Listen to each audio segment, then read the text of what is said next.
Per què dius que les ciències socials són una perversió creada pels psicopedagogs? Sempre, sempre, sempre. El poder lligat sobretot aquí, a les conselleries que hi ha hagut aquí, han estat lligats i a lo que és els pedagogs.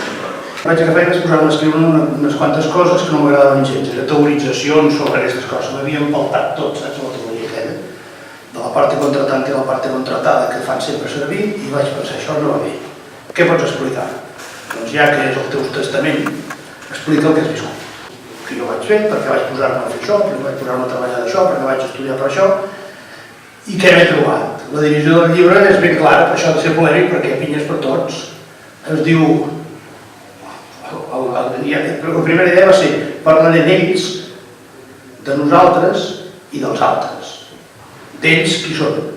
Doncs mira, primer vaig pensar, la penya. La meva feina la vaig triar, era aquesta. I va dir una frase lapidària que és la millor frase que s'ha dit mai en una aula escolar, en un centre escolar, des de la Institución Libre de Enseñanza. Que va ser, però profe, si la penya no que aprende. Aquesta va ser la frase exacta que em va dir el David. I és veritat. Aquest tio és un savi, la penya no que aprendre. Llavors vaig buscar els pares de la penya, perquè la penya no neix de sota una cop, neix d'uns pares determinats que són heavy metal, i llavors vaig pensar que tots aquests eren els que formaven part d'aquest mogollon que jo havia de treballar, que per sort ja faltava poc. I aleshores vaig pensar, i nosaltres qui som? Vaig passar llista del tipus de professorat que tinc al meu voltant i que era jo també era, eren tots. N'hi ha de bons, de dolents, de pitjors, de fatals, d'assassinables, d'indiscutiblement sensacionals, tot. I llavors vaig pensar amb ells, qui són ells? Els que n'han fet així. I aquí és on venia la cosa. Quan vaig redactar el llibre vaig anar redactant així allò, amb de pressa i anava donant capítols a la meva dona que també és del ram. I la meva dona anava dient, això no, això tampoc, això tampoc. I ara el moment va dir, Toni, els noms no. Jo suposo que hi ha hagut més reestructuracions de l'ensenyament en aquest país que operacions que li hagin fet a l'educació d'Elba. O sigui,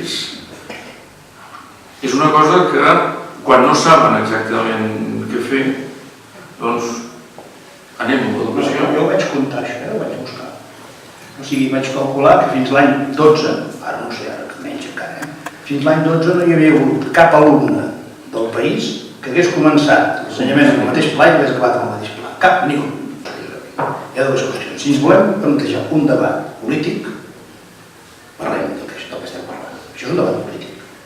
Si ens volem plantejar un debat de l'ensenyament, no podem fer un debat polític. És a dir, l'ensenyament s'ha convertit en un debat polític única i exclusivament. Les proves estan als últims temps. Sí, però a veure, des de l'inici, o sigui, des de quan vam entrar, o sigui, l'única cosa que puc dir és que jo vaig entrar a bufetades i he sortit a bufetades. Sí, que et porta malament.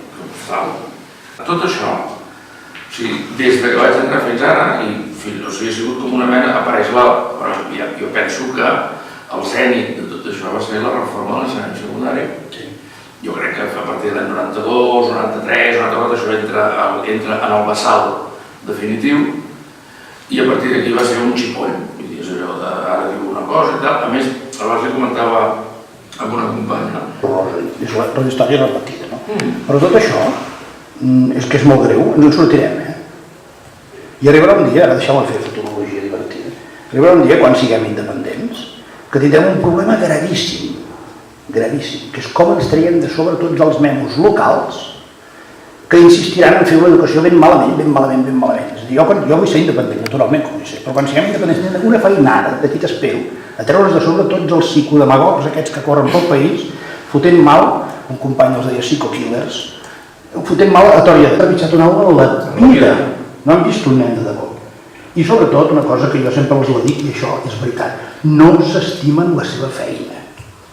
Jo sí que no l'estimava quan la deixava fer. Ells no se l'estimen, ells teoritzen. Viuen una vida fictícia en un món fictici. L'ensenyament va destinat a les persones que hem de formar individus que siguin productius. Parlen de la indústria de la universitat. I fotin tots els caixons que vulguin a la universitat, però jo m'interessa. Mira, amb un pal. Però aquesta gent és la que està... Una part d'aquesta gent està en aquestes coses. De què serveix fer un batxillerat de lletres? Això t'ho diu un professor.